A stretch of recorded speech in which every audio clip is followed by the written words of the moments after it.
El 28 de abril de 1908, un incendio consumió la casa de la granja en LaPorte, Indiana. Los funcionarios se angustiaron al encontrar en el sótano los cuerpos de 3 niños y los restos de lo que se asumía era la dueña de la casa, Belle Sorensen Goonies. Pero eso fue solo el comienzo de los macabros descubrimientos en la granja de Goonies. En pocos días se descubrieron 11 cuerpos más enterrados cerca de los corrales de cerdos. Belle Goonies, llamada por la prensa la Barba Azul, la Ghoul de LaPorte, la dueña de las granjas de la muerte, fue acusada de atraer a hombres a su muerte con promesas de amor y prosperidad. Y su propia muerte ha sido motivo de especulación casi desde el día en que se anunció. Una fascinación que dice mucho sobre nosotros. Es un episodio macabro de la historia estadounidense que merece ser recordado. La mujer que se convertiría en Belle Goonies nació en Noruega el 11 de noviembre de 1859. Su nombre era Brynhild Paulsdatter Storseth. Dejó el país donde nació cuando tenía 21 años, buscando nuevas oportunidades en Estados Unidos. Brynhild adoptó el nombre de Belle y se casó con el inmigrante noruego Mads Ditlev Anton Sorensen en 1884. Cuando la casa de la pareja en Chicago se quemó hasta los cimientos, usaron el dinero del seguro para abrir una tienda de dulces. Y cuando, en lo que se suponía que era una racha de muy mala suerte, la tienda de dulces poco rentable se quemó hasta los cimientos, usaron el dinero del seguro para comprar una casa en un suburbio de Chicago. Según la Sociedad Histórica del Condado de LaPorte, los Sorensen no pudieron tener hijos juntos, así que apoyaron a una serie de niños de crianza cuyos nombres eran Caroline, Axel, Myrtle y Lucy. Otros historiadores afirman que estos niños eran hijos de Belle. El registro histórico no es claro sobre la verdad del asunto. Ya fueran hijos de crianza o biológicos, Caroline y Axel murieron en la casa de los Sorensen. La causa oficial de muerte para ambos fue colitis, o una infección en el colon, pero sus síntomas pudieron haber sido causados por veneno en lugar de bacterias. Ambos niños tenían pólizas de seguro de vida, de las cuales Belle Sorensen era la beneficiaria. Mads Sorensen también tenía una póliza de seguro de vida que nombraba a Belle como la beneficiaria. Belle afirmó que la póliza de Sorensen era demasiado pequeña para mantener a la familia si él fallecía, así que la pareja compró una más grande. El señor Sorensen murió, coincidentemente, el día en que las dos pólizas estuvieron vigentes al mismo tiempo, lo que le trajo a la viuda afligida entre $5,000 y $8,500 gracias a la combinación de ambas pólizas. Cuando le preguntaron sobre la muerte de su esposo, Belle dijo que él había llegado a casa con dolor de cabeza y que ella le había dado un polvo medicinal para ayudarlo, pero cuando lo revisó más tarde, él ya estaba muerto. 2 doctores diferentes examinaron el cuerpo de Mads Sorensen. El médico de la familia dijo que el hombre había muerto de una hemorragia cerebral, pero de nuevo, los síntomas de la muerte de Sorensen parecían sospechosamente los de un envenenamiento. Esa fue la conclusión del otro doctor, pero el diagnóstico del médico de la familia fue aceptado por las autoridades porque él había estado tratando a Mads Sorensen antes de su prematura muerte. Quizás para evitar las miradas acusatorias de sus vecinos, quienes tenían problemas para creer esta serie de eventos, usó el dinero de la póliza de seguro de vida de su esposo para comprar una granja en LaPorte, Indiana, en 1901. Sus hijos de crianza que le quedaban, Myrtle y Lucy, se fueron con ella, así como una hija adoptiva llamada Jenny Olson. Belle conoció a Peter Goonies, un carnicero, y se casó con él poco después de mudarse a Indiana. Goonies tenía 2 hijos de un matrimonio anterior. El más pequeño, que era solo un bebé, murió poco después de que Belle se casara con su padre. 8 meses después, Goonies también murió. Belle afirmó que un molino de carne cayó de un estante alto y golpeó al desafortunado hombre en la parte trasera de la cabeza. El forense que examinó el cadáver de Goonies dijo que también presentaba síntomas de envenenamiento, aunque oficialmente la muerte se determinó como accidental. Viuda 2 veces y aún manteniendo a una serie de niños de crianza, Belle puso anuncios en periódicos noruegos buscando un hombre para compartir su vida en la granja con ella. Ella escribió: "Se busca. Una mujer que posee una granja valiosa y bellamente ubicada en excelentes condiciones, desea un hombre bueno y confiable como socio en la granja. Se requiere un poco de dinero en efectivo, para lo cual se proporcionará una garantía de primera clase". No está claro cuántos hombres respondieron al anuncio de Belle, pero se especula que el número está entre 14 y 40. Christian Jelkben, Ole Butzberg, John Moe, George Berry y Emil Tell fueron todos pretendientes potenciales que llegaron a la granja de LaPorte, Indiana, con miles de dólares en efectivo en sus bolsillos y nunca se volvió a saber de ellos. Belle contrató a un peón llamado Ray Lamphere para ayudar en la granja durante su búsqueda de esposo. Más tarde, él afirmaría que él y Belle se habían convertido en amantes. Aparentemente, él tenía aspiraciones de convertirse en el esposo de Belle, y perdió la cabeza con la llegada de Andrew Helgeland, de Aberdeen, Dakota del Sur, uno de los últimos pretendientes de Belle. Ella le había escrito a Helgeland durante meses, profesándole su amor y su deseo de que él uniera su vida con la de ella. Ella escribió: «Anhelo tanto conocerte mejor, y ocupas un lugar más alto en mi afecto que cualquier otra persona en la tierra.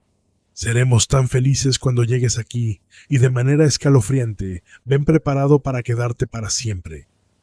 Ella agregó: «No confíes en los bancos, vende o hipoteca el rancho y el ganado, y trae el dinero cosido en tu ropa». Belle despidió a Lampier, quien no tomó bien su despido. Ella les dijo a sus vecinos que él la había amenazado de muerte, y después de que él siguió apareciendo en su propiedad, Lampier fue arrestado por allanamiento en la granja. Más tarde fue absuelto de los cargos de allanamiento, pero Belle continuó expresando su miedo hacia su ex trabajador. Mientras tanto, por lo que parecía, ella se estaba preparando para establecerse con Helgeland. Helgeland y Belle fueron vistos en un banco de la ciudad, donde Helgeland cambió unos certificados por alrededor de $2,800, una cantidad que equivaldría aproximadamente a $78,000 hoy en día. Helgeland estaba dispuesto a conformarse con un cheque del banco o dejar algo de dinero en una cuenta, pero Belle exigió que le dieran toda la cantidad en efectivo. Fue la última vez que alguien vería a Helgeland con vida. Cuando el hermano de Helgeland, Asley, no tuvo noticias de su pariente durante un tiempo, encontró las cartas de Belle y le escribió exigiendo saber el paradero de su hermano. Ella simplemente le dijo que Andrew se había ido. Él no le creyó y viajó a Indiana en busca de respuestas. En el libro Hell's Princess, The Mystery of Belle Gunness, Butcher of Men, el autor Harold Schechter señala que el 27 de abril, los hijos de Belle les dijeron a algunos de sus amigos que ella los había golpeado cuando bajaron al sótano, después de que ella les advirtió expresamente que no lo hicieran. Tenían moretones que eran prueba de la veracidad de la historia y evidencia del temperamento de su madre. Más o menos al mismo tiempo, Belle visitó a su abogado para actualizar su testamento. Ella nombró a sus hijos como beneficiarios de su patrimonio, pero curiosamente, en el documento, Belle no incluyó a su hija adoptiva, Jenny Olson, quien se suponía que vivía en California. Además, a finales de abril, testigos dijeron que Belle compró una lata de queroseno. Al día siguiente, su casa de campo se incendió. El cadáver de una mujer y los cuerpos de 3 niños fueron encontrados en el sótano de la casa. Curiosamente, el cuerpo que se asumía que era el de Belle le faltaba la cabeza. Pero una dentadura postiza encontrada cerca de los restos fue identificada positivamente por el dentista de la familia como perteneciente a la señora Gunness. Las autoridades creían que Belle Gunness había muerto en un trágico accidente, hasta que Asley Helgeland llegó y pidió que se buscara el cuerpo de su hermano en la granja. Cerca de los corrales de cerdos, los investigadores descubrieron los restos desmembrados de aproximadamente 11 personas, incluyendo a Andrew Helgeland. El forense creía que los fallecidos habían sido envenenados y luego descuartizados. La prensa descendió como moscas sobre la macabra escena, y los curiosos no tardaron en llegar. Se estima que unas 16,000 personas por día visitaron la granja en el apogeo del furor mediático. Los hoteles en los pueblos cercanos estaban llenos debido a la afluencia de visitantes. La atmósfera fue descrita como festiva, con promotores vendiendo comida y bebida a los turistas, así como supuestas fotografías de los cuerpos que habían sido descubiertos. Algunos recorrieron la granja en busca de recuerdos, sin saber que destruían cualquier evidencia que pudiera haber quedado en la propiedad. La fascinación del público se volvió extraña. Un doctor llamado C.P. Bancroft, de la Asociación Médico-Psicológica, especuló en un artículo ampliamente difundido por Associated Press que Belle estaba condenada desde su nacimiento a cometer actos degenerados. Llegó a esa conclusión basándose en su observación de que ella tenía una cabeza de forma peculiar y un cuerpo muy grande con pies pequeños. Uno de los cuerpos fue identificado como el de Jenny Olson, una joven de 16 años que había sido adoptada y que se había mudado a La Porte con Belle. Belle les había dicho a sus vecinos que Jenny ahora vivía en California y asistía a la escuela, e incluso había mencionado que planeaba visitarla pronto. Los vecinos se habían preocupado por ella después del incendio, y uno de ellos incluso dijo: «Se le romperá el corazón». Resulta que nunca se fue de la granja. De manera inquietante, la mayoría de los cadáveres encontrados en la granja estaban en tan mal estado que era imposible identificarlos. Como se asumía que Belle estaba muerta, las autoridades arrestaron a Lampier, el jornalero descontento, por incendio provocado y asesinato. Los cargos de asesinato no prosperaron, pero sí el de incendio provocado, y Lampier pasó 1 año en prisión antes de morir de tuberculosis.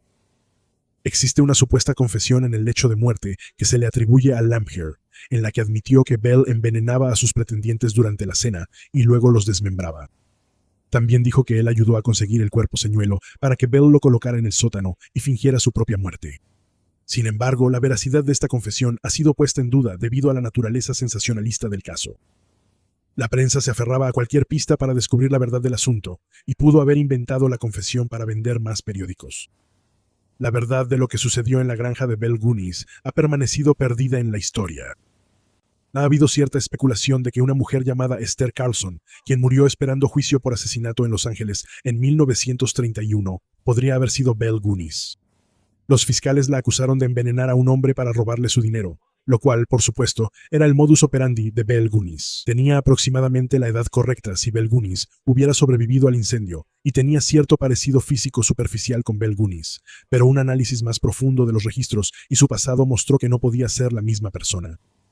En 2008, hubo un intento de responder científicamente al misterio que rodea a Bell Goonies, y el cuerpo que se había encontrado en la casa de la granja fue exhumado y analizado científicamente. Se determinó que tenía la altura correcta para Bell Goonies, pero los análisis de ADN fueron inconclusos.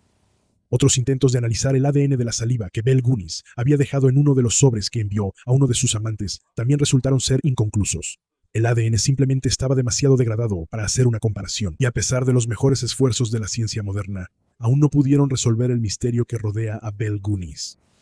Pero por supuesto, parte del misterio de Bell Goonies no está solo en los detalles sensacionalistas de su crimen, el juicio de su amante y la pregunta de si murió ese día.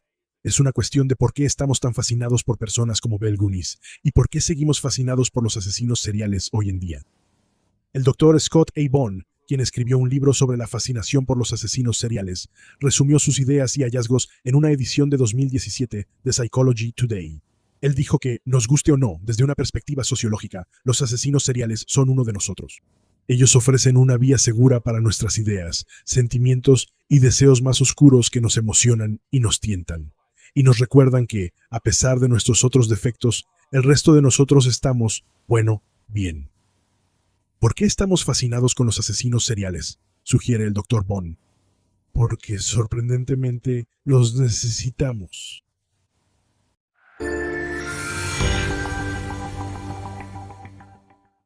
Los historiadores remontan la tradición llamada Halloween, o Víspera de Todos los Santos, a un festival celta llamado Samhain, o fin del verano. Es un festival que reconoce ese momento cuando la temporada de la vida termina y la temporada de la muerte comienza. Y por eso se piensa que es el punto donde el velo entre este mundo y el siguiente es más delgado. Es un momento de celebración cuando la gente encendía hogueras y usaba disfraces para ahuyentar a los fantasmas, pero también es un tiempo de recuerdo. Las personas que vinieron antes que nosotros crearon la historia de la que habla The History Guy. History deserves to be remembered durante el resto del año, pero lo que hacemos con las personas que crearon la historia, o lo que queda de ellas después de que mueren, dice mucho sobre quiénes somos. Muestra lo que valoramos, lo que elegimos honrar. Lo que hacemos con los restos mortales dice tanto sobre los vivos como sobre los muertos, aunque el proceso involucra íntimamente a ambos. Es historia que merece ser recordada. En las momias egipcias, la posición del cuerpo representa el género. Solo los hombres eran momificados con los brazos cruzados. Las mujeres eran momificadas con los brazos a los lados. La forma en que se acomoda a los muertos tiene un significado especial y muestra el carácter del difunto. Toma, por ejemplo, el curioso entierro de James Britton, Britt Bailey. Él nació en Carolina del Norte en 1779. Fue un veterano de la guerra de 1812 y una figura controvertida que fue procesado por falsificación en Kentucky antes de mudarse más al oeste. Se casó con 2 hermanas, no al mismo tiempo, y tuvo 11 hijos, 5 con una y 6 con la otra. Bailey era un colono bebedor empedernido con un espíritu indomable. Bailey afirmaba haber comprado tierras en lo que más tarde se convertiría en Texas al gobierno español y construyó una granja donde había pintado todos los edificios de rojo. Pero cuando Stephen Austin estaba colonizando la tierra para el gobierno mexicano, no tenían registro de la concesión y Austin intentó desalojar a Bailey. Bailey se negó a irse y se le permitió quedarse. En su testamento, Bailey pidió específicamente ser enterrado de pie y mirando hacia el oeste, probablemente para seguir abriendo caminos desde más allá de la tumba. También quería su rifle y una jarra de whisky. Según la tradición oral, Bailey dijo, «No quiero que digan, ahí yace el viejo Britt Bailey. Entiérrenme de manera que el mundo tenga que decir, ahí se yergue Bailey, y entiérrenme con el rostro hacia el sol poniente. He viajado hacia el oeste toda mi vida, y quiero mirar hacia allá cuando muera». La esposa de Bailey cumplió su petición y lo enterró de pie con un rifle, pólvora y balas, pero se negó a permitir el whisky. Así que ahora la leyenda dice que a veces verás una luz en la pradera de Texas por la noche, y esa es la linterna de Britt Bailey, mientras busca eternamente el whisky que le prometieron. Según las historias, si ves la luz, no debes detenerte a menos que tengas licor para el fantasma de Britt Bailey. Otros tuvieron más suerte al ver cumplida su petición de entierro, como Aurora Shock de Indiana, quien le pidió a su esposo que la enterrara con su querido Cadillac El Dorado, convertible de 1976. Según el Chicago Tribune, la petición de Aurora fue concedida, pero el entierro especial requirió 16 parcelas para completarse. Se vertieron 30 centímetros de concreto alrededor del auto para preservarlo del agua subterránea. Su ataúd fue colocado desde el asiento delantero hasta el trasero, y después de que su esposo falleció algunos años después, mandó hacer un agujero en el concreto y sus cenizas fueron vertidas en la tumba para que pudieran partir juntos hacia la eternidad. Con quien nos entierran también dice algo sobre nuestras vidas.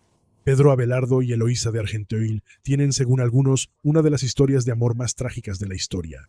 En la Francia del siglo XII se enamoraron cuando Abelardo estaba dando clases particulares a Eloísa y comenzaron una relación que resultó en un hijo.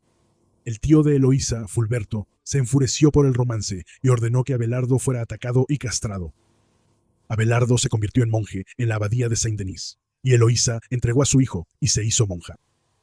Ellos escribieron una ahora famosa serie de cartas entre sí, que sobrevivieron y fueron publicadas en el siglo XVI. Aunque algunos han cuestionado la autenticidad de las cartas, ya que no se publicaron hasta cientos de años después de la muerte de los amantes, preservaron la historia de lo que sucedió entre Abelardo y Eloísa, así como las opiniones bastante radicales y feministas de Eloísa para su época. Abelardo probablemente murió de escorbuto, aunque la enfermedad no se llamaba así en ese entonces, y fue enterrado en el oratorio del Paracleto, donde Eloísa era abadesa. Algunos historiadores creen que Eloísa fue enterrada junto a Abelardo cuando murió. La leyenda dice que cuando se abrió la cripta de Abelardo para enterrar a Eloísa, su cadáver abrió los brazos para recibirla en un abrazo eternos. Después de la Revolución Francesa, la pareja fue trasladada al cementerio de Père-Lachaise, en París. Los enamorados o aquellos que buscan el tipo de amor que supera todos los obstáculos, a veces dejan cartas en el lugar que marca los restos mortales de Abelardo y Eloísa, con la esperanza de encontrar el amor verdadero. Algunos historiadores cuestionan si los restos de Abelardo y Eloísa realmente fueron trasladados, y puede que nunca sepamos la verdadera historia de sus vidas o lo que les sucedió después de morir. Pero el lugar donde descansan sus restos, aunque tal vez no sean realmente ellos, sigue inspirando a la gente hoy en día. Pocos han dejado una impresión tan duradera y concreta como la contribución póstuma de James Smithson. Smithson fue el hijo ilegítimo de Elizabeth Macy, una viuda adinerada, y del duque de Northumberland, Hugh Smithson Percy. Químico y mineralogista, Smithson publicó al menos 27 artículos científicos, que iban desde un método mejorado para hacer café hasta el análisis de un mineral que fue nombrado smithsonita en su honor. Smithson valoraba mucho la educación y la ciencia, y en uno de sus artículos escribió: «Es en su conocimiento donde el hombre ha encontrado su grandeza y su felicidad. Probablemente no hay ignorancia que no le cause alguna pérdida». Después de su muerte en Génova, Italia, en 1829, él dispuso que su fortuna se utilizara para establecer un museo en los Estados Unidos, un país que nunca había visitado, el cual debía llamarse la Institución Smithsonian. Él lo describió como un establecimiento para el aumento y la difusión del conocimiento entre los hombres. En 1904, los restos de Smithson fueron trasladados a los Estados Unidos desde Génova, llevados por el regente de la institución smithsoniana, Alejandro Graham Bell, y permanecen allí hasta hoy. Los museos y el Zoológico Nacional registraron más de 30 millones de visitantes en 2017. Es uno de los museos más visitados del mundo, atrayendo visitantes de todo el planeta, y se ha convertido en un símbolo de aprendizaje e ilustración. Otra figura famosa cuyo cuerpo fue un símbolo para un movimiento, y que, curiosamente, continuó viajando por el mundo después de su muerte, fue Eva, o Evita Perón, la esposa de Juan Perón, un presidente argentino controvertido. Ella fue una oradora vibrante y apasionada por los trabajadores de Argentina, a quienes llamaba los descamisados o los sin camisa. De orígenes humildes, llegó a convertirse en una de las personas más influyentes de su país. Evita mantuvo una imagen de estilo y gracia y ayudó a impulsar el movimiento por el sufragio femenino. Fue amada por algunos y odiada ferozmente por otros. Después de su muerte por cáncer cervical, en 1952, los historiadores creen que casi 3 millones de personas presenciaron su cortejo fúnebre y fueron a ver su cuerpo expuesto. 8 personas murieron y miles más resultaron heridas en la multitud que se apresuró a ver su cuerpo. Se planeó un monumento masivo en su honor, más grande que la Estatua de la Libertad, pero antes de que pudiera construirse, su esposo fue derrocado en un golpe de estado y obligado a exiliarse. El cuerpo de Evita fue tomado por los militares y ocultado para evitar que se convirtiera en un símbolo alrededor del cual los seguidores de su esposo pudieran reunirse. Según la BBC, los restos de Evita estuvieron en diferentes momentos en una camioneta en las calles, luego ocultos detrás de la pantalla de un cine y trasladados por varias oficinas gubernamentales. Finalmente, fue enterrada en Milán, Italia, bajo un nombre diferente, en un esfuerzo por ocultar su ubicación. En 1971, el cuerpo de Evita fue exhumado y llevado a España, donde Juan Perón vivía en el exilio con su tercera esposa. Limpiaron y prepararon el cuerpo para su presentación, permitiendo que permaneciera en su propio comedor por un tiempo. Mientras limpiaban y arreglaban el cuerpo, descubrieron que el cadáver había sido maltratado, ya que faltaba la punta de uno de los dedos de Evita, y su rostro parecía haber sido golpeado. Trabajaron arduamente para restaurar su legendaria belleza. Perón regresó al poder en Argentina en 1973, murió en el cargo en 1974, y fue sucedido por su viuda, Isabel Perón, su tercera esposa, quien hizo que el cuerpo de Evita regresara a Argentina y permitió que fuera exhibido junto al cuerpo de Perón. Evita finalmente fue sepultada en Buenos Aires en 1976, más de 2 décadas después de su muerte. Hoy en día, el mausoleo de Evita está fuertemente custodiado para evitar cualquier daño o profanación de sus restos. Los guardias de la tumba de Evita estaban ahí para mantener a la gente fuera, pero en una locura alimentada por vampiros en Nueva Inglaterra, Estados Unidos, en el siglo XIX, se tomaron medidas para mantener a los muertos en sus tumbas. Hubo un brote de tuberculosis en algunos estados de Nueva Inglaterra a principios del siglo XIX. La enfermedad se llamaba consunción, porque parecía causar un desgaste o consumo del cuerpo. Como no se sabía que la tuberculosis era una enfermedad altamente contagiosa, el pánico por los vampiros comenzó después de que alguien moría por la enfermedad, y posteriormente los miembros de la familia también enfermaban y morían. Basándose en supersticiones traídas del viejo mundo, los miembros de la comunidad creían que los fallecidos regresaban de la tumba para alimentarse de los familiares que quedaban. Para prevenir las supuestas depredaciones del vampiro, desenterraban los cuerpos de los recién fallecidos y les sacaban el corazón para quemarlo, a veces inhalando los vapores como una medida preventiva adicional. Otros cortaban las extremidades y las colocaban sobre el pecho. Algunos volteaban los cadáveres para evitar que salieran de la tumba. Lo que hacían con los cuerpos parece espantoso, pero creían que estaban protegiendo a los vivos. En una entrevista con la revista Smithsonian, el investigador Michael Bell dijo que examinó más de 80 restos diferentes que fueron mutilados para evitar que los fallecidos volvieran a levantarse. Él cree que hay más por descubrir, ocultos bajo tierra. Relatos de los periodos imperiales romanos decían que cuando un general desfilaba por las calles de Roma, en el lujoso desfile llamado Triunfo, tenía a un esclavo de pie en el carro junto a él, y mientras recorría las multitudes que lo adoraban, el esclavo le susurraba al oído que no era más que un mortal y que algún día moriría. El propósito era evitar que el general, convencido por la adoración, creyera que era un dios y usara sus legiones conquistadoras para someter a Roma, pero se convirtió en un mensaje para todos nosotros de que todos los triunfos son temporales. El recordatorio de que todos algún día moriremos se llama Memento Mori, y hay ejemplos macabros a lo largo de la historia, en el arte, en la literatura, en la música.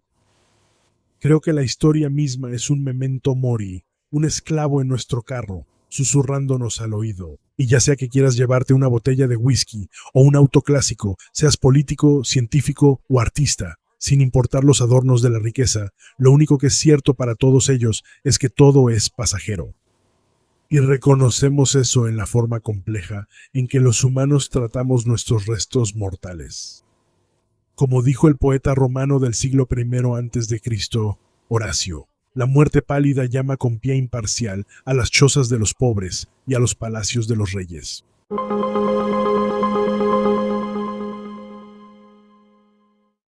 Durante mucho tiempo considerada como el estado más al norte de los estados del sur y el más al sur de los estados del norte, Virginia Occidental es un estado conocido por sus paisajes pintorescos y vistas de montaña, pero también podría ser igual de conocido por su historia única. Por ejemplo, fue en Virginia Occidental donde Estados Unidos construyó un búnker que estaba diseñado para proteger al Congreso de Estados Unidos en caso de una guerra nuclear. La instalación de más de 100.000 pies cuadrados construida a más de 700 pies debajo del Hotel Greenbrier en Sulphur Springs, Virginia Occidental, se completó en 1961 y permaneció activa hasta la década de 1990, cuando el Washington Post reveló su existencia y fue desmantelada. Y hay otro episodio de la historia estadounidense casi olvidado, que también ocurrió en el condado de Greenbrier, en la década de 1890, porque la curiosa historia de uno de los únicos juicios conocidos en la historia que incluyó el testimonio de un fantasma merece ser recordada. Virginia Occidental se unió a la Unión durante la Guerra Civil, separándose del resto de Virginia, que se unió a la Confederación. Sin embargo, la gente que vivía en lo que se convertiría en Virginia Occidental deseaba convertirse en un estado separado mucho antes de esa ruptura fatal. Había diferencias en la etnia y en las opiniones sobre lo que constituía una tributación adecuada y la representación en el gobierno, entre otros temas. Aproximadamente un tercio de la población de Virginia vivía en sus condados occidentales. Cuando la legislatura de Virginia votó para separarse de la Unión en 1861, el resultado general fue de 88 a 55. De los 55 disidentes, 29 de los representantes eran de Virginia Occidental. En respuesta a la votación, y enfurecidos por el resultado, se llevaron a cabo 2 convenciones en Wheeling, en las que se eligió un gobierno separado a favor de la Unión. El nuevo gobernador fue Francis H. Pierpont, y él estableció la nueva capital estatal de lo que se llamó el Gobierno Restaurado de Virginia, en Wheeling, trasladándola después a Alejandría. En abril del año siguiente, se llevó a cabo un referéndum que tanto respaldó al nuevo gobierno como propuso una resolución para separarse del resto de Virginia. La votación fue sumamente popular, con un resultado final de 2 contra 514. El presidente Abraham Lincoln escribió a Pierpont, aconsejando: «Apresúrate despacio, las cosas mejoran con el tiempo. Redacta tu proclamación con cuidado, y si lo deseas, déjame verla antes de publicarla». La votación en el Congreso de los Estados Unidos para permitir su admisión como Estado se dividió según las líneas partidistas, pero se aprobó la formación de Virginia Occidental. Había cierta preocupación sobre la esclavitud en el nuevo Estado, ya que la proclamación de emancipación de Lincoln se aplicaba específicamente solo a aquellos estados en rebelión contra la Unión. Pero un senador llamado Waitman Wiley, uno de los fundadores de Virginia Occidental y el mismo dueño de esclavos, redactó una enmienda que creaba la emancipación gradual para los esclavos dentro de los condados del estado propuesto. Esa enmienda fue aprobada por los votantes y la formación del estado siguió adelante. El 20 de abril de 1863, Abraham Lincoln anunció que Virginia Occidental se convertiría en un estado después de un periodo de espera de 60 días. El 20 de junio, el 35º estado se unió a la Unión. Elba Elbazona Hester nació en Virginia Occidental en 1873, 10 años después de su formación. No se sabe mucho sobre su vida, aparte de lo que ha sobrevivido a través de la tradición oral. Era más bien un espíritu libre para la época, ya que tuvo un hijo fuera del matrimonio en 1895. Al año siguiente, Zona conoció a un herrero llamado Erasmus Stribling Shue, quien usaba el nombre de Edward, pero la gente del pueblo lo llamaba Trout. Shue era más de una década mayor que Zona. Tuvieron un noviazgo relámpago y se casaron en noviembre de 1896. Por lo que dicen, la pareja parecía estar feliz y enamorada. Sin embargo, la madre de Zona, Mary Jane Robinson Hester, supuestamente tenía sus dudas, tanto sobre el hombre como sobre el breve noviazgo. Luego, en enero del año siguiente, una vecina de 11 años que ayudaba a Zona en la casa descubrió su cuerpo al pie de las escaleras en su hogar. Los informes de la época describieron la escena. El cuerpo estaba tendido, perfectamente recto, con los pies juntos, una mano al costado y la otra sobre el cuerpo. La cabeza estaba ligeramente inclinada hacia un lado. Corrió a su casa para avisarle a su madre, quien llamó al doctor, a la policía y a Edward Shue. Para cuando el doctor, George Knapp, llegó a la casa, Shue ya había llevado el cuerpo de su esposa a una habitación y la había vestido para el entierro. Estaba sosteniendo la cabeza y los hombros de Zona en sus brazos y se mecía con dolor. Nat hizo un examen breve y declaró que la muerte de Zona se debió a un desmayo fatal, lo que los médicos modernos llaman un ataque al corazón. Según algunos informes, el doctor después cambió la causa de la muerte a complicaciones debido al embarazo, pero Zona no le había dicho a nadie que estaba embarazada y no mostraba ningún signo de embarazo en ese momento. Shue vistió a su difunta esposa él mismo con un vestido de cuello alto. Esto rompía con la tradición, ya que normalmente las mujeres de la comunidad preparaban el cuerpo para el entierro.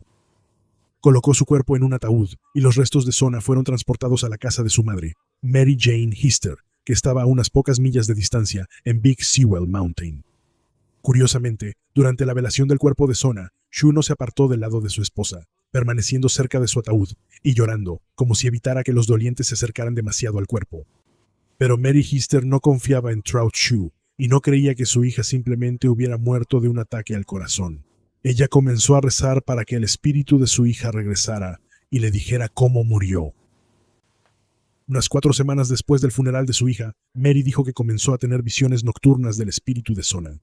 Durante 4 noches seguidas, Mary dijo que su hija se le apareció y afirmó que había sido maltratada por Shu. El espíritu de Sona dijo que Shu era abusivo. Dijo que él la había estrangulado, aplastando su tráquea y rompiendo las vértebras superiores del cuello. Mary dijo que una noche, cuando el espíritu de su hija se iba, Sona giró completamente la cabeza, mostrando el daño que le habían hecho a su cuerpo físico. Al principio, nadie creyó la historia fantasmal de Mary, pensando que era simplemente el dolor de una madre, pero Mary convenció a sus vecinos y a su hermano de que era verdad, y juntos se acercaron a un abogado llamado John Alfred Preston. Él no le creyó a Mary de inmediato, pero después de que Preston habló con el Dr. Knapp, quien dijo que no había examinado detenidamente el cuerpo de Sona, y algunos vecinos describieron el extraño comportamiento de Shu durante el velorio, obtuvo una orden para exhumar el cuerpo de Sona y hacerle una autopsia. El cuerpo fue exhumado en febrero de 1897. Shu tuvo que asistir a la autopsia, aunque protestó. Según la tradición oral, él dijo, «Pero no podrán probar que yo lo hice». Una historia posterior publicada por el periódico Monroe Watchman decía que Shu se sentó tallando un palo mientras examinaban el cuerpo de su esposa. Informó que él parecía despreocupado hasta que el doctor empezó a revisar el cuello de ella, momento en el que Shu mostró señales de nerviosismo extremo. Sorprendentemente, la historia que supuestamente contó el fantasma de Sona sobre la causa de su muerte fue confirmada. La autopsia mostró que le habían roto el cuello y su tráquea aplastada, lo que demostraba que había sido estrangulada. Edward Trout Shu fue arrestado por el asesinato de su esposa. El juicio tuvo lugar en junio de 1897. Los fiscales no querían que Mary hablara sobre sus visiones fantasmales, pero la defensa le preguntó sobre ellas, esperando desacreditarla. Pero Mary se mantuvo firme en su historia e insistió en que era verdad, y fue convincente. El juez Washington W. McWhorter, quien presidió el juicio, describió el testimonio de Mary en el estrado en una carta a un amigo después del evento. McWhorter escribió lo que Mary afirmó que su hija le dijo en la tercera noche de su aparición. Le dije que la cena estaba lista, y él empezó a regañarme porque no había preparado carne para la cena. Y le recordé que había suficiente. Había pan con mantequilla, puré de manzana, conservas y otras cosas que bastaban para una muy buena cena. Y se enfureció, se levantó y vino hacia mí. Cuando me levanté, él agarró cada lado de mi cabeza con sus manos, y con un tirón repentino me dislocó el cuello. El juez continuó relatando cómo María había guardado una sábana que había sido enrollada alrededor del cuello de Sona en su ataúd. Pero empezó a oler mal, y cuando la lavó, salió un líquido rojo que tiñó la sábana. La sábana fue mostrada en la corte, y el juez dijo que tenía un color decididamente rojizo. El forense dijo que nunca había estado en la casa de Sona, y que Mary tampoco, pero el espíritu de Sona describió el lugar con tanto detalle que cuando le habló a un amigo sobre su ubicación, basándose solo en el testimonio de Mary, creyeron que él había estado allí. Finalmente, escribió que Shue lo habían oído decir que quería casarse 7 veces en su vida. Se reveló durante el juicio que Shu se había casado 2 veces antes de su último matrimonio con Sona. Su primera esposa se divorció de él y declaró en los documentos judiciales que él había sido abusivo. La segunda esposa de Shu murió en circunstancias misteriosas dentro de un año de su boda.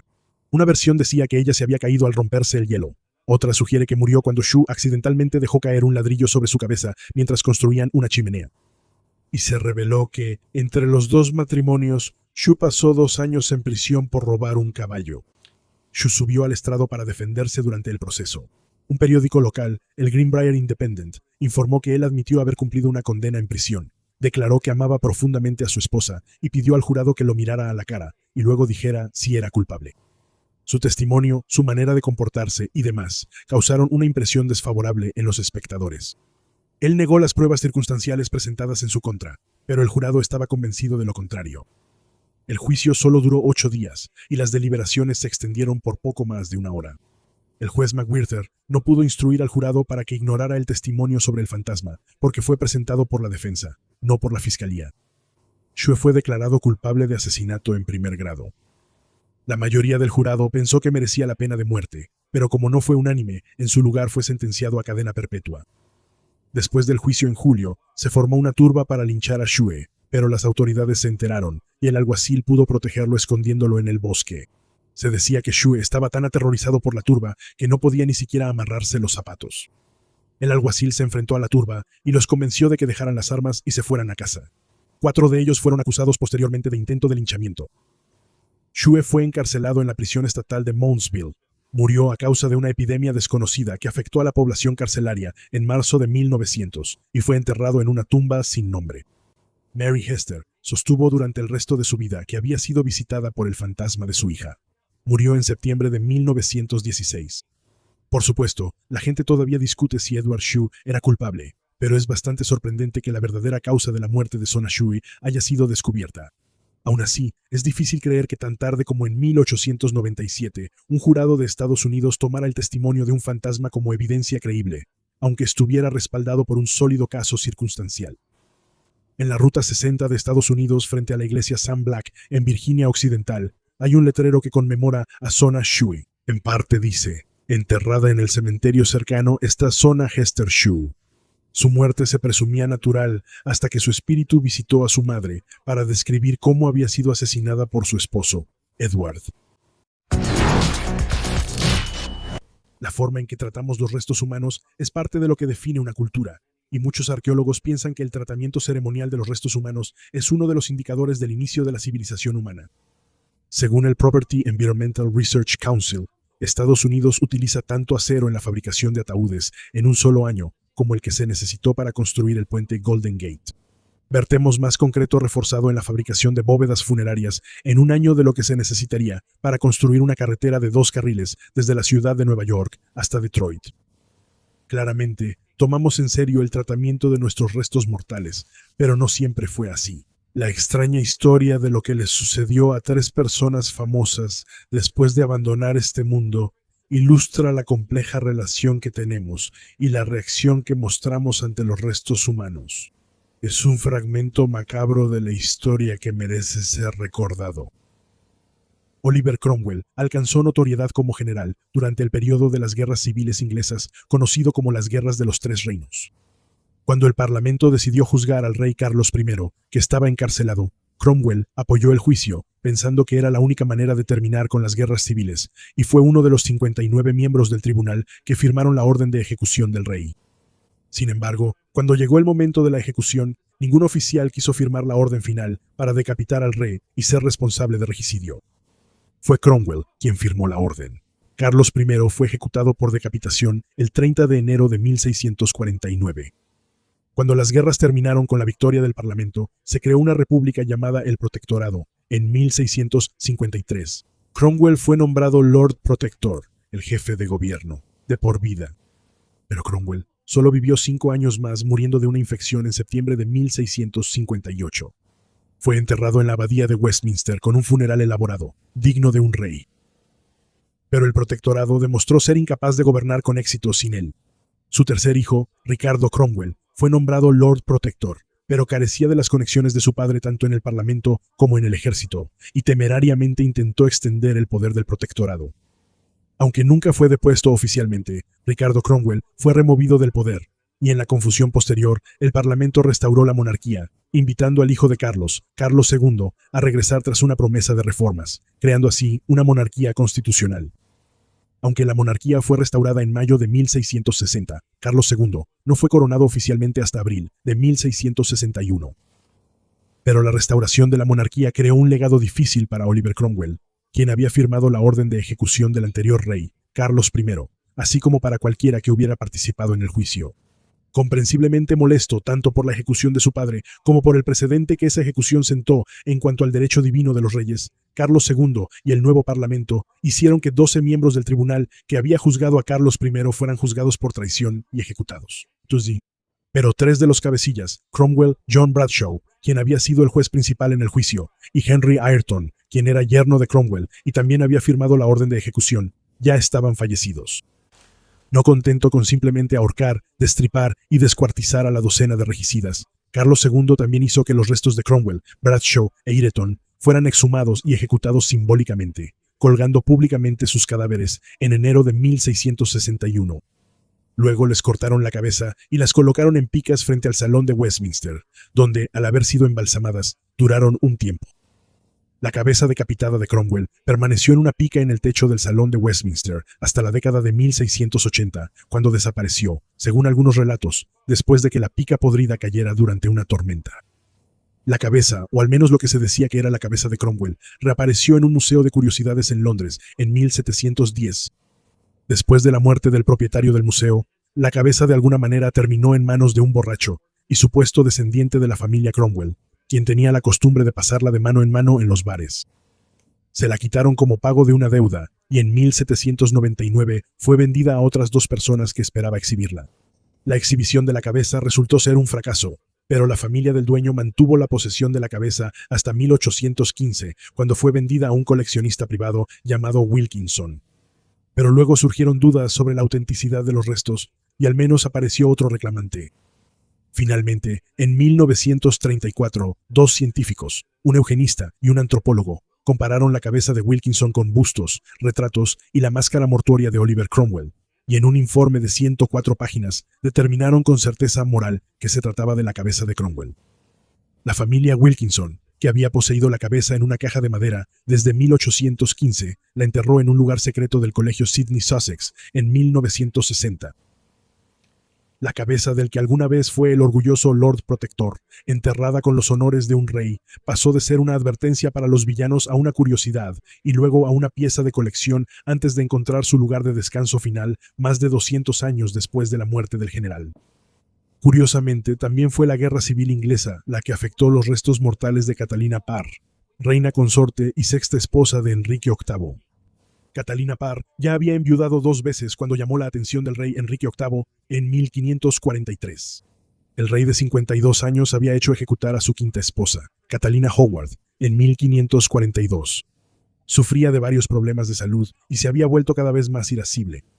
Catalina Parr, de 31 años, había desarrollado una relación romántica con Thomas Seymour, hermano de la tercera esposa del rey, Juana, pero cuando el rey le propuso matrimonio, sintió que tenía que aceptar, poniendo al país por encima de sus preocupaciones personales.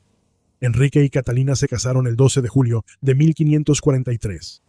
Fue una reina popular y ayudó a reconciliar a Enrique con sus hijas, María e Isabel, y en 1544 actuó como regente del rey, mientras Enrique estaba en campaña en Francia. Enrique murió el 28 de enero de 1547, dejando a Catalina una gran pensión como reina viuda. Pero renovó su relación con Thomas Seymour y se casó con él apenas 5 meses después de la muerte de Enrique, lo que alejó tanto a la hija de Enrique, Lady María, como al rey Eduardo. En 1548 quedó embarazada, lo cual fue una sorpresa, ya que no había concebido un hijo en sus 3 primeros matrimonios. Ella y Thomas se mudaron a una propiedad en Gloucestershire llamada Castillo de Sudley, acompañados por una pupila, Lady Juana Grey. Catalina dio a luz a una hija, a quien llamó María, el 30 de agosto. Catalina murió 6 días después a causa de una infección, común en esa época, usualmente llamada fiebre puerperal. Ella fue sepultada bajo la capilla del castillo de Sudley. Se dice que fue el primer funeral protestante celebrado en inglés, en Inglaterra. Lady Juana Grey, quien más tarde se convirtió brevemente en reina tras la muerte de Eduardo, fue la principal doliente. No hay registro de lo que le sucedió a su hija después de los 2 años, y generalmente se asume que murió en la infancia. Su esposo se vio implicado en un complot contra el rey y fue ejecutado en marzo de 1549. Los restos de la reina consorte, envueltos en tela encerada y encerrados en un ataúd de plomo bajo una capilla poco conocida, estuvieron casi olvidados. Casi 100 años después, el castillo se convirtió en un bastión realista durante la Guerra Civil Inglesa. El castillo cambió de manos durante los combates y los parlamentarios usaron la capilla como un matadero. El castillo fue gravemente dañado durante la guerra y en 1649 fue demolido, es decir, destruido deliberadamente por los parlamentarios para evitar que se utilizara como puesto militar. La exreina ahora estaba sepultada bajo una ruina olvidada. En mayo de 1782, 234 años después de que la reina Catalina fuera sepultada, como se describe en una obra de la historiadora del siglo XIX, Agnes Strickland, un grupo de damas turistas que visitaban las ruinas de la capilla notó un bloque de alabastro y cavó debajo de él. A menos de un pie bajo tierra, encontraron el ataúd de plomo de la reina Catalina. Abrieron agujeros en el ataúd y encontraron que los restos estaban en un estado de conservación notable. Luego volvieron a enterrar el ataúd. Ese verano, la persona que rentaba el terreno volvió a desenterrar el ataúd, y al investigar más, descubrió que bajo la tela, la piel del brazo de la reina seguía suave y blanca. Pero simplemente abrir el ataúd ajustado a la forma y exponer los restos al aire significaba que los restos no se conservarían así por mucho tiempo. Ahora que se conocía la ubicación de los restos, el ataúd fue abierto de nuevo por curiosos visitantes. En 1792, el ataúd fue abierto por un grupo de lo que se ha descrito como rufianes y borrachos. Hicieron un daño significativo a los restos, según algunos relatos desmembrando el cadáver y llevándose todo el cabello de la reina como recuerdo. En 1810, el castillo de Sedley fue vendido al duque de Buckingham y Chandos, quien hizo trasladar los restos de Catalina a la tumba familiar. Para entonces, el cadáver, que se había conservado también durante más de 2 siglos, se había reducido a nada más que un esqueleto. A mediados del siglo XIX, la casa y la capilla fueron restauradas, y se creó una tumba ornamentada con una efigie de mármol para los restos de Catalina Parr. Fue trasladada a su lugar de descanso final, la más ornamentada de las tumbas de cualquiera de las 6 esposas de Enrique, en 1863. Pero para entonces, todo lo que quedaba de sus restos fue descrito como polvo marrón.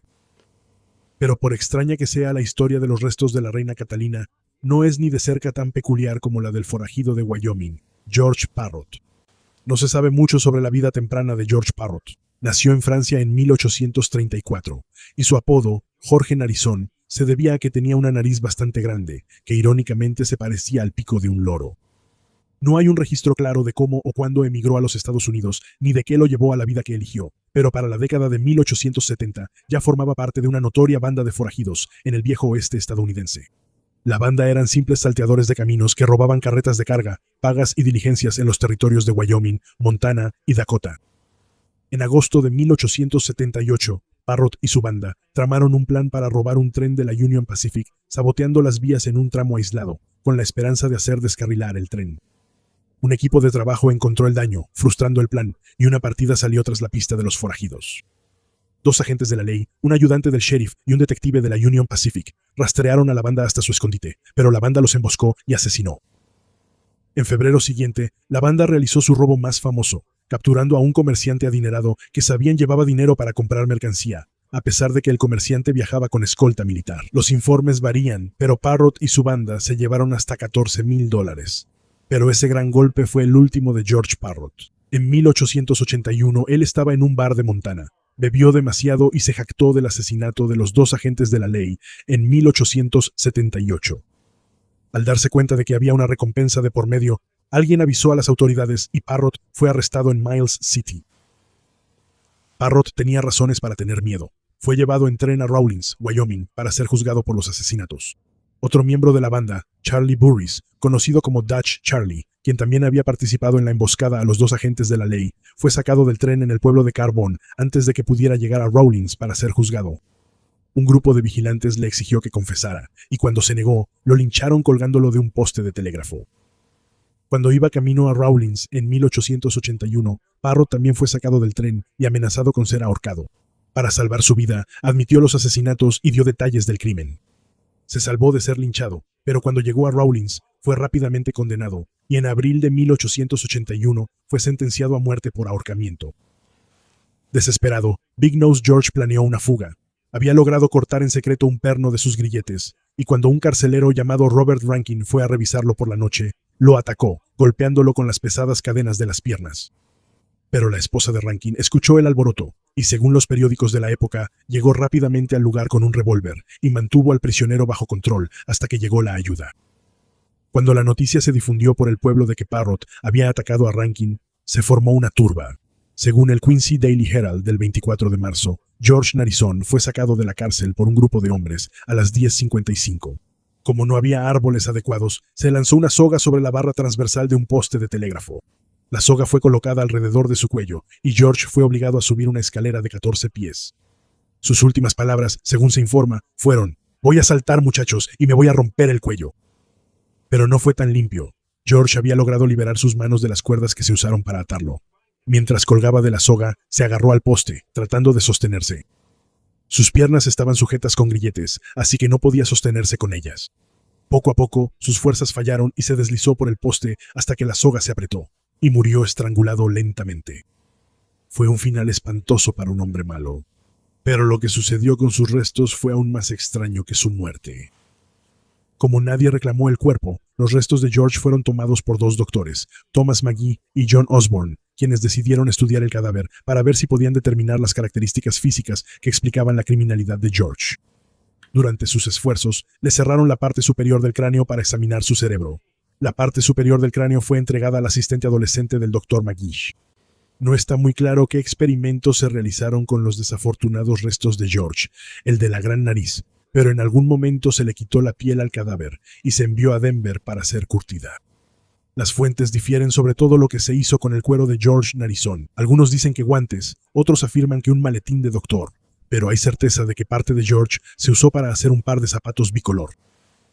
Y como un giro macabro adicional, cuando el Dr. Osborne en 1892 se convirtió en el primer demócrata en ser elegido gobernador territorial de Wyoming, usó sus zapatos hechos con la piel de George Narizón en el baile inaugural. Notas periodísticas en los años 30 indicaban que la familia Osborne todavía tenía los zapatos, pero no estaba claro qué había pasado con el resto de los restos de George. En 1950, un equipo que excavaba los cimientos en el centro de Rawlins descubrió un barril de whisky que contenía algunos huesos humanos y la mitad inferior de un cráneo. Algunos habitantes del pueblo recordaron la historia de que la parte superior del cráneo de George había sido entregada al asistente del Dr. McGee. Con el tiempo, la asistente, Lillian Heath, había obtenido un título en medicina, convirtiéndose en la primera doctora con licencia en el estado de Wyoming. No solo la doctora Heath seguía viva, sino que todavía tenía la parte superior del cráneo de George, la cual había usado en diferentes ocasiones como cenicero, portalápices y tope para puerta. Lillian viajó a Rawlins, donde se descubrió que la parte superior del cráneo encajaba perfectamente con la parte del cráneo encontrada en el barril.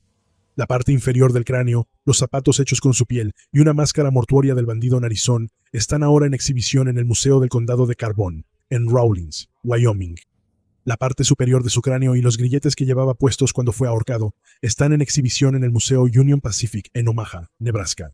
Aunque los periódicos de la época dicen que el resto de los restos de Jorge fueron enterrados, la ubicación de esos huesos nunca ha sido revelada.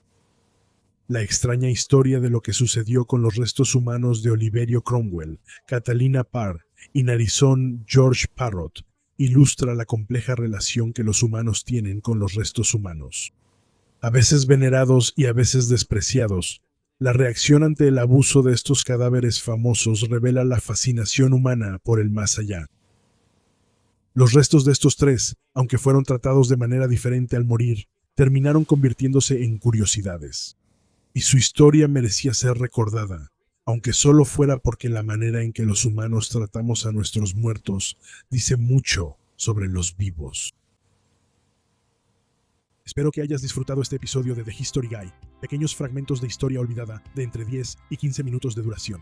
Y si te gustó, por favor haz clic en el botón de me gusta. Si tienes alguna pregunta, comentario o sugerencia para futuros episodios, por favor escríbelos en la sección de comentarios. Estaré feliz de responder personalmente.